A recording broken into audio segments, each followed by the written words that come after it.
We are Lagos Talks 91.3. Let's talk. All right, let's start with basketball stories this morning. The 21st edition of the Olumide Oyedeji basketball camp will dunk off on Monday, the 29th of August at the Indoor Sports Hall of the National Stadium, Lagos. The week-long camp, which will end on Saturday, September 3, is open to kids from 4 to 17 years, with scholarships on offer for outstanding talent. Our basketball camp resource persons will also be around to talk to campers about career choices and equip them with life skills. According to Olumide Oyedeji, founder of the initiative that has produced stars such as former Nigerian international Rasheedat Sadiq, Deji Akindele, and Eric Michael, the opportunity is open to kids from across Nigeria.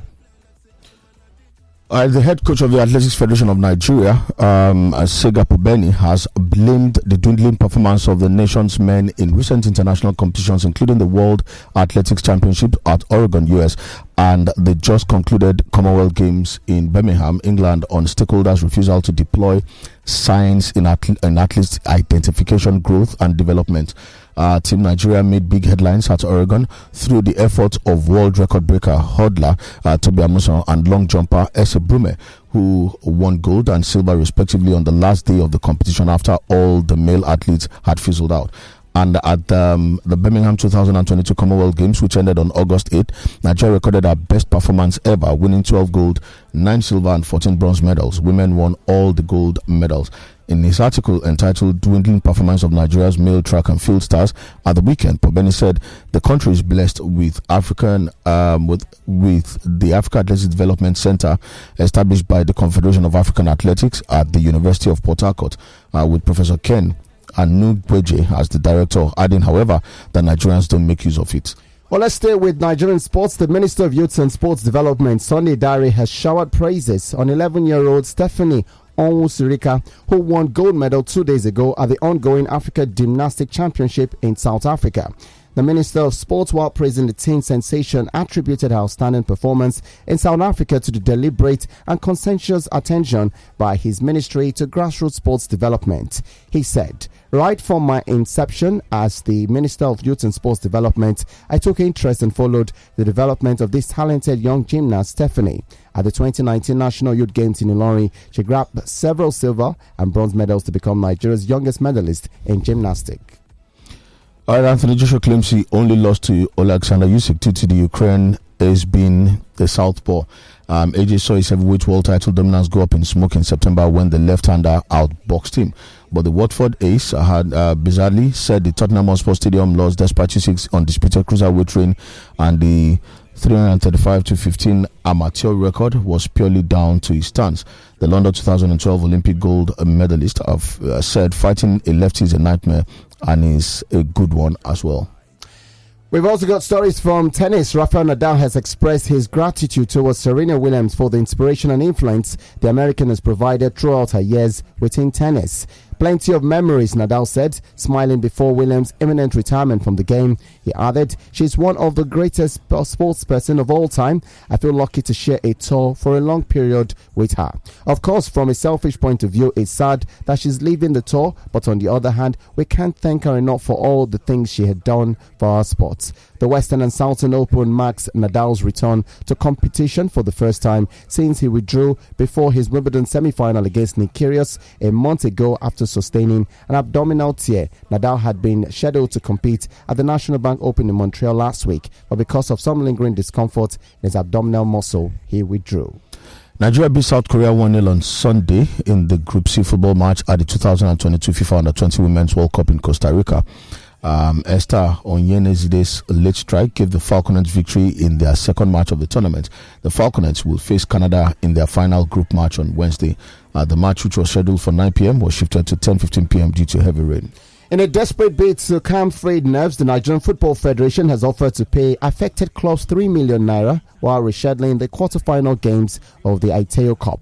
The decision was reached after the NFF League Management Company and the 8 quarter-finalists met to resolve the growing crisis following the submission of Kwara United to the Confederation of African Football last week. The meeting, which was chaired by NFF Second Vice President Shehu Diko and presided by representatives of the NFF LMC and the representatives of clubs Kano Pillars, Katsina United, Heartland, Wiki Tourist, Nasarawa United, Lobby Stars, Niger Tornadoes, while Kogi United FC were absent with apology.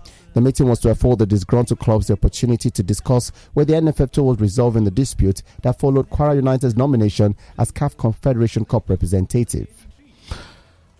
Two-time president Nigerian Football Federation Amaju Pinnick says he hasn't made up his mind to seek re-election for a third time as head of the country's football federation, adding that he will make his decision known this week. Last week, several reports quoted the football administrator saying he had received several claims from very influential Nigerians to seek re-election. However, Pinnick, in a chat with The Punch, admitted that there has been pressure on him to contest in the forthcoming elections, but added that he was yet to decide on whether to vie or not. The NFF president's last comments are contrary to his stand in April after the Super Eagles crashed out of the World Cup qualification. While refusing to bow to pressure to resign then, following the team's failure to qualify for Qatar 2022, Pinnick stated he won't run for a third term. Nigeria's under-23 national team are one of the 4 WAFU B countries drawn by into the second round as a draw for the qualifiers of the Total Energies under-23 Africa Cup of Nations Morocco 2023 will take place on Thursday, the 18th of August 2022 in Cairo.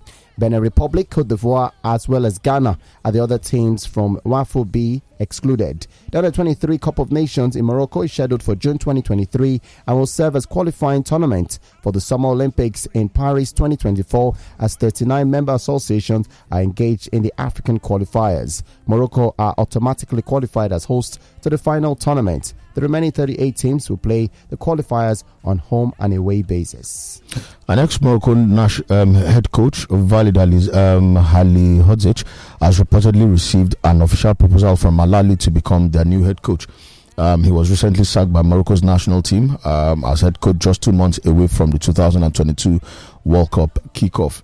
In his 3 years in charge, he led the Atlas Lions to 30 games, of which he won 20, tied in 7, and only lost 3 games. However, he had a disappointing run in the 2021 African Cup of Nations, crashing out of the tournament after losing 2-1 in the quarterfinals to Egypt. Just 2 days after his dismissal, the 69-year-old's next destination seems to be already planned, as he could be set for a move to Egypt. From European football, Thomas Tuchel and Antonio Conte were sent off after a heated exchange at the end of the game between Chelsea and Tottenham Hotspur. The pair first clashed following Per-Emerick Højbjerg's controversial equaliser, with Anthony Taylor awarding both a yellow card. They were then sent off at the end of the match after Tuchel refused to let go of his counterpart's hand at full time. It came after Harry Kane equalised in the final minute to allow Tottenham to escape with a point. Tempers fled as the game was marred by a succession of controversial decisions from the referee. Rodrigo Bentancur and Christian Romero were both involved in incidents which should have arguably ended in free kicks for Chelsea, but instead saw the Blues concede shortly after. Chelsea took the lead twice in the game, the first coming courtesy of a fabulous strike from Kalidou Koulibaly and the second from a powerful Reece James effort. However, Spurs showed their fighting spirit and refused to allow Chelsea to win the game. And finally, Neymar has liked tweets which have slammed the apparent decision to make Kylian Mbappe Paris Saint-Germain's penalty taker. The Brazilian superstar scored a brace as PSG cruised to a 5-2 win over Montpellier on Saturday, and the first of Neymar's goals was a penalty which he had coolly dispatched into the bottom corner. But prior to this, Mbappe had seen a penalty taken and missed, and Neymar seemingly upset with Mbappe's role as the main penalty taker liked some tweets which criticized the apparent decision by manager Christophe Gaeta. And that's the news. We are Lagos Talks 91.3. Let's talk.